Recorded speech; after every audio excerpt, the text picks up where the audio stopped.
Welcome everybody, Lance Schneider, and I talk a whole lot about goals, and that's what we focus on a lot this time of year through January, quite honestly.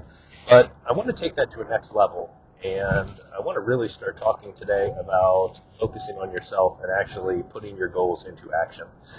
I talk all the time about figuring out what you have to do every month, every week, every day in order to accomplish your goals, and that is extremely important. This is kind of part 2 of that, because I know so many people that spend hundreds of dollars or thousands of dollars or even $10,000 or more a year going to motivational seminars, going to these different organizations like Next Level, which is an awesome organization, and other organizations that help motivate them and help drive them and help give them desire and passion about what they do and keep their motivation level up. And that's extremely important. I've worked in corporate America where I have seen and continue to see, corporations spend hundreds of thousands of dollars, sometimes millions of dollars on bringing in professional athletes, bringing in ex-presidents, bringing in, ex-boxers, ex-football players, bringing in Tom Hopkins. I can't tell you how many Tom Hopkins speeches and seminars I've sent through over the years in order to motivate their people or give them some motivation. But the thing is, motivation, when you go to a seminar or a session or hear from a motivational speaker for an hour or 2 hours or even an entire day, lasts 24 to 48 hours. And as I tell everyone, if you go to a seminar, I don't care if it's even all day, I don't care if it's one of my seminars, and you only take one thing away from it that you put to use in your everyday life that helps drive your business forward, then it was absolutely worth participating in that seminar. No question, hands down, it was worth your time and it was worth your money. But the key is, I see so many people that walk away from these events or spend years going through these events or are still currently involved in these events or going to these types of events on a monthly basis, sometimes even a weekly basis or a quarterly basis for that matter. And they bring something home, they bring home a whole page of notes, they bring home a workbook, and it sits on the shelf. And so many people have this knowledge in the back of their head, and I've had people sit through my seminars and had them to sit through my seminars with this horrible look on their face, and I'm like, am I doing something wrong? Are they not liking what I'm saying? And afterwards go up and ask them, what's wrong? And the answer is, I know this stuff, and I'm mad at myself because I don't put it into action. And that is what I'm really talking about today is, are you taking the knowledge you have, the knowledge you pay for, the knowledge you invest your time and hard-earned money into, and are you turning it into action? Are you actually doing it? Are you getting anything out of these seminars and out of these sessions that you go to, other than 48 hours of motivation? And if you dig down deep and you answer the question honestly, most of you are going to say, no, I get 48 hours of motivation from it. A lot of people tell me how they help other people, they motivate other people, they coach other people, they train other people, they teach other people these things that they've learned. And, how these things are life-changing, these events are life-changing. And they've seen it change so many people's lives, but it's not changing their life because they aren't putting the information that they receive into action. It is hard in our everyday life to go to a seminar, sit through something for an entire day or a half day or even a weekend, and then come home and actually put all that stuff into practice. But it is important. Now, you have to take care of yourself first. And something that I ask people all the time is, why do you do what you do? And I get the standard answers, which are awesome, which are to take care of my clients, to take care of my customers, to take care of my family, to help people become better people, to help people grow in their business. And you know what? Those are all reasons why I do what I do. But call me selfish, I come first. Because I can't help anybody until I help myself. You can't help anyone until you help yourself. You can't help anyone grow until you become better yourself and until you're accomplishing the goals that you need to accomplish.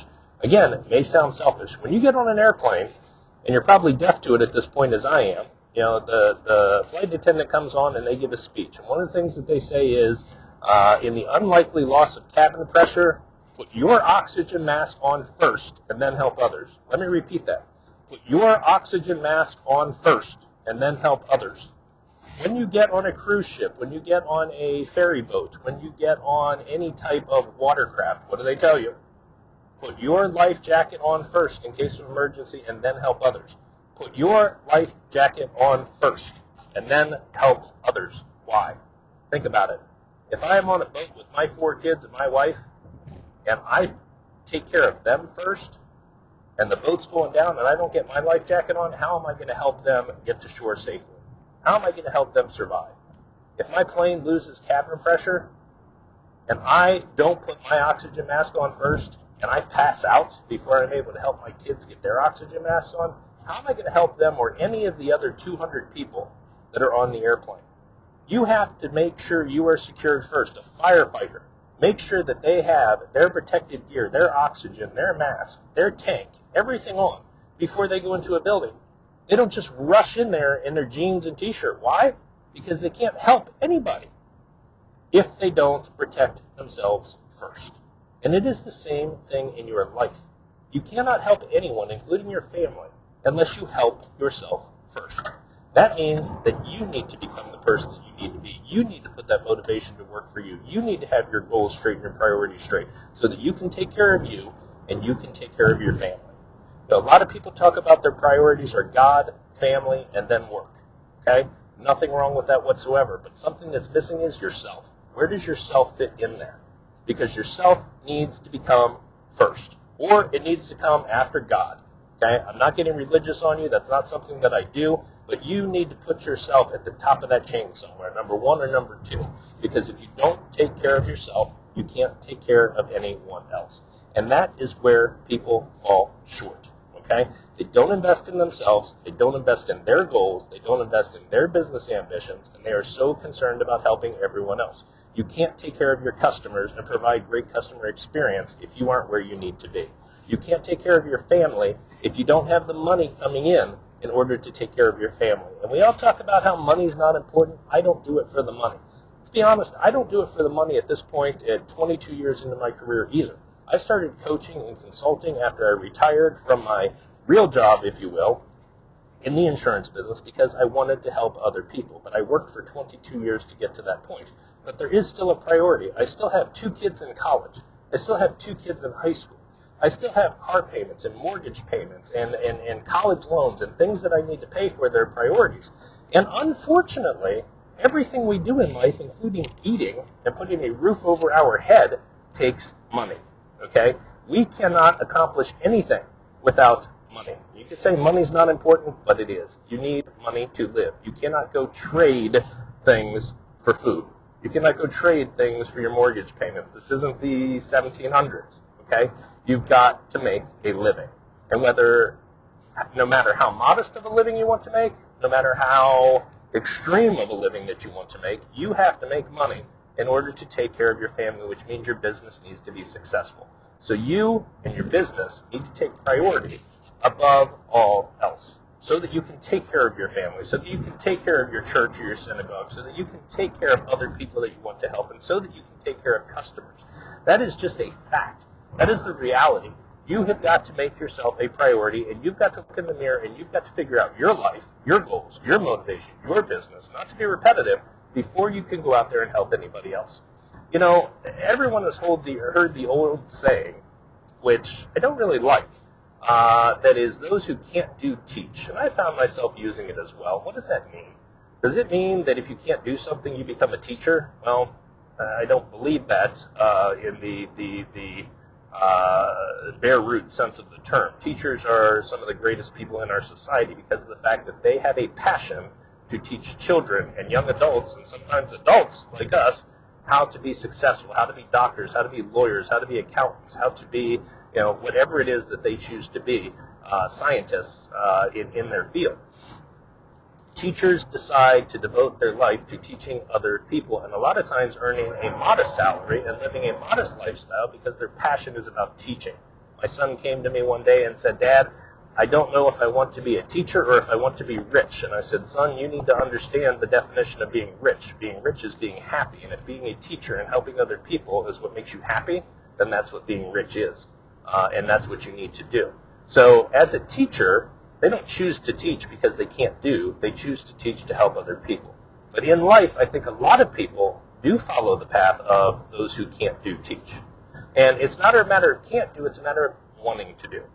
I don't have the motivation or drive or desire to become as successful as I want to be. I've devoured all of this knowledge from seminars and sessions that I've gone to over the years in order to grow and in order to learn how to teach other people. And I am spending all of my time teaching other people and sharing my knowledge, but I'm not putting the knowledge to use in my life, and in turn, I'm not making the money that I want to make because I'm not focusing on myself first. That is the biggest problem. They're not focusing on themselves first. Make yourself what you want to be so that you can help other people become what they want to be. That is the moral of this lesson. And how do you make yourself a priority? How do you focus on you first? You know, when you're in corporate America, it's easy. You have a boss, they tell you what to do, and you do it. If you don't do your job, you get fired. You have someone to motivate you to be successful in your position if you have a good boss. In sales, even if you're an independent sales associate, if you're a realtor, if you are a mortgage broker, if you are in car sales, if you are in insurance sales, you have someone who is pushing you, a sales manager, to be successful. You have someone helping you develop goals, hopefully, again, assuming you have a good manager, and you have someone who is helping get you to the level that you want to get to. But as an entrepreneur and as a solopreneur and as a lot of times an independent sales rep that works from home, as a fitness trainer, as anyone who works on their own, it becomes more difficult because you don't have that person to make you accountable. And it's very hard to make yourself accountable. I find that challenge in fitness. I cannot go to the gym 3 days a week and force myself to get out of bed and do it, so I have a trainer that forces me to do it. I pay someone $1,000 a month so that they will help motivate me to do what I need to do to be fit. Okay? So the same comes true in business. If you don't have someone to be accountable to, find someone to be accountable to. When I work with my clients, it's very simple, and most of them are entrepreneurs or solopreneurs or independent sales representatives that are working from their home or a remote office and working by themselves, and they don't have anyone to make them accountable.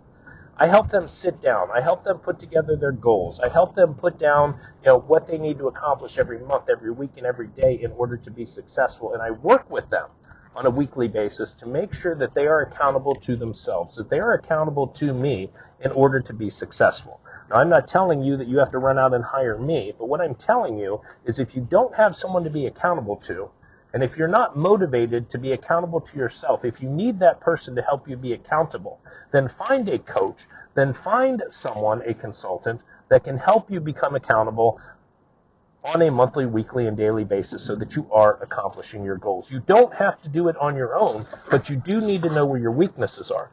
People that want to lose 40 pounds, that don't have the willpower to do it on their own, they get involved in a program like Weight Watchers or something like that so that they have someone to be accountable to.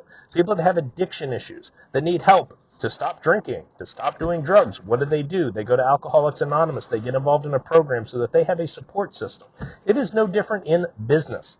If you need help accomplishing your goals and being accountable for what you need to do every month, every week, and every day because you know it, you're just not doing it, then you need to find a coach or a consultant or someone that can help you be accountable to yourself so that you accomplish your goals.